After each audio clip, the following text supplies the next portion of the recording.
Hola Llorenç, on vas amb aquestes roses que vols celebrar el Sant Jordi? No, és massa aviat encara per celebrar Sant Jordi. Mira que aniríem perfectament per això, eh?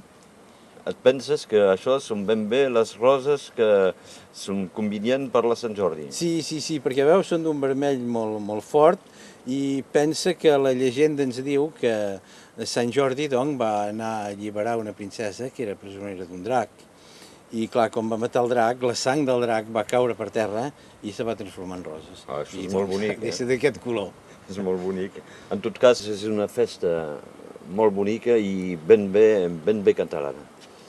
Sí, la festa del llibre i de les roses era una festa ben nostra. La festa de la rosa, que era abans de la festa del llibre, encara ho és més, perquè si m'enganyi pas, Sant Jordi va ser proclamat patró de Catalunya, me sembla, en 1456, i a partir del segle XVII, és a dir, a partir dels anys 1600, se té notícia de que la gent utilitzava la rosa per la festa de Sant Jordi i que doncs calia tenir roses per celebrar Sant Jordi.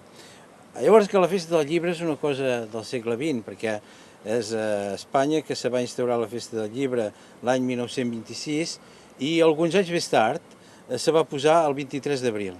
I llavors això va caure, evidentment, amb la festa de Sant Jordi, patró de Catalunya. Per això va anar tan bé a Barcelona i va tenir tant d'èxit a Barcelona. I fins i tot un xic més tard, ara, en fi, més recentment, diguem, en 1996 ha estat proclamat, el 23 d'abril, Diada Internacional del Llibre. Perquè el 23 d'abril s'escau que és també l'aniversari de la mort de Cervantes i també de Shakespeare. Per tant, bé seguit. I els catalans són precursors en això. Era un manuscrit? És un manuscrit, sí. L'única cosa que hem fet és que hem tret els quadrats que hi havia, perquè és més llegible. Però és molt interessant. I hem intentat de fer-ho amb un preu una mica accessible. I és tot mots. Són mots i també hi ha explicacions. De manera, és veritat que hi ha un increment. Per exemple, vosaltres fa 10 anys que ho feu, jo soc d'Alenyà i a Alenyà no es feia abans això. Fa 4 o 5 anys només que es fa, però ja s'ha començat i ara sembla que sigui una institució. Parlar amb l'escriptor, és això el problema, i la diada de Sant Jordi és la diada del llibre. Bé, hi ha la història de la rosa, però cal pensar que és per al llibre que fem aquesta festa. És una bona idea perquè és veritat que fins ara se feia sobretot a Perpinyà i que la cosa s'ha descentralitzat i això per jo és positiu. D'aquell punt de vista, cal que la Sant Jordi pugui interessar la gent dels voltants de Perpinyà, d'Elna i encara més enllà fins a Cerdanya i Vallespí i totes les comarques d'aquí.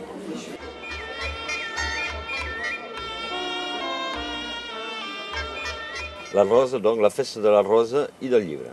La festa de la rosa i del llibre és molt bonic perquè són dues coses que la poesia d'aquestes dues coses ens sembla juntes és que justament l'una és molt fresca, diguem, molt viva i l'altra potser és més intel·lectual, més de coses de biblioteca, de lloc tancat, i les dues s'associen molt bé.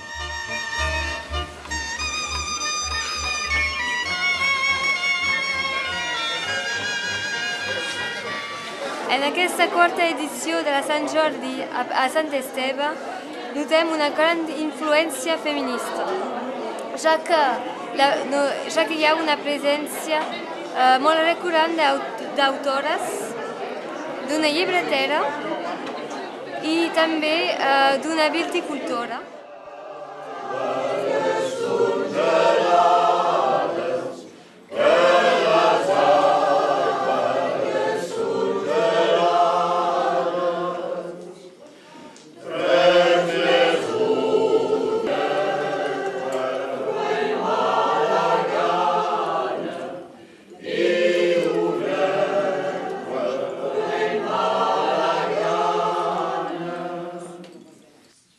Sembla ben bé que és en 1976, quan el Grup Cultural de la Joventut Catalana va vendre llibres a la plaça de la Llotja i oferir roses.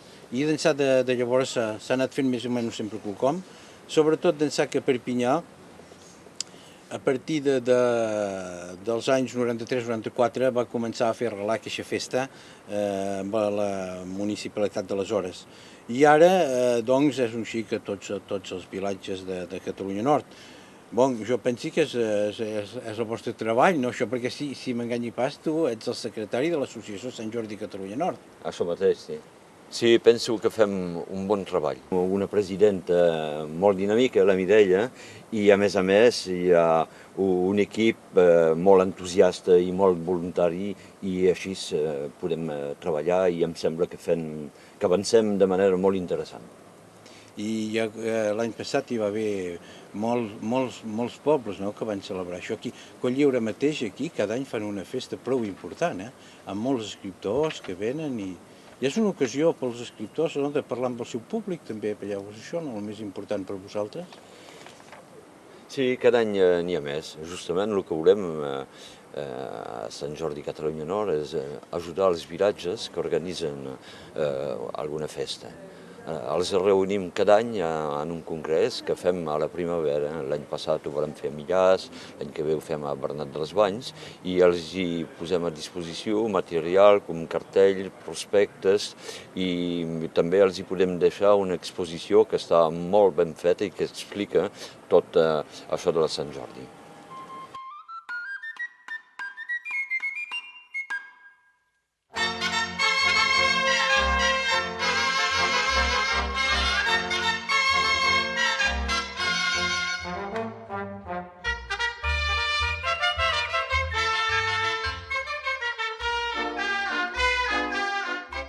Sí, aquesta exposició, doncs, la deixeu aquí vos la demana. Això mateix. I de manera gratuïta, això també... És a dir, que aquest congrés és un xic per provar de planificar tot això, de que tothom faci pas el mateix dia, de que els escriptors puguin anar un xic per tot. Com deia, això és la nostra tasca, perquè fins ara es feia de manera un poc anàrquica i justament el que volem és que tothom pugui aprofitar aquests dies dels intel·lectuals que tenim aquí al departament, de manera que a tot arreu es pugui parlar de llibres i de cultura. Hi ha moltes, professions que participen, jo pel que veig, els productors de roses, evidentment, i els venedors de roses i floristes. També els forners han fet un gros treball, perquè han posat... La coca. Sí, la coca de Sant Jordi i el pa de Sant Jordi. Això mateix. Això també és important per vosaltres, això? És interessant. I a més, a l'entorn d'això també hi ha manifestacions culturals, musicals, artístiques, tenim cobles, tenim grups, cantants, ballets, sardanes, castellers... El casteller, sí, que són molt... Tenim de tot.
I és clar que a poc, jo em sembla que aquesta festa de Sant Jordi se'n va devenir un esdeveniment cultural nord-català.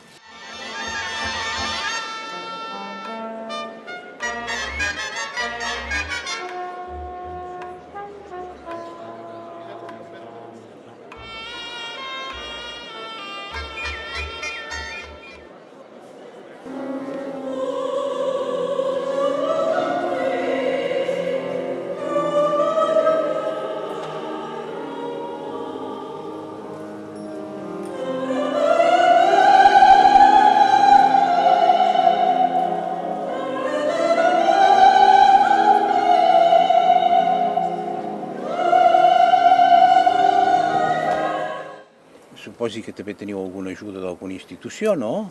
Curiosament, perquè si no, no podrien funcionar. Tenim pressupost del Consell General, de la Generalitat de Catalunya, i això fa que podem justament engegar totes aquestes manifestacions, podem posar a disposició els cartells, etc.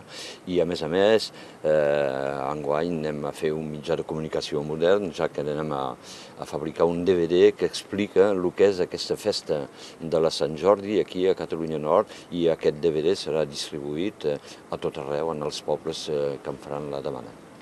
De fet, la vostra tasca és sobretot pedagògica, no? Vosaltres el que voleu és formar la gent que se cuidaran d'organitzar la festa de Sant Jordi. Això mateix.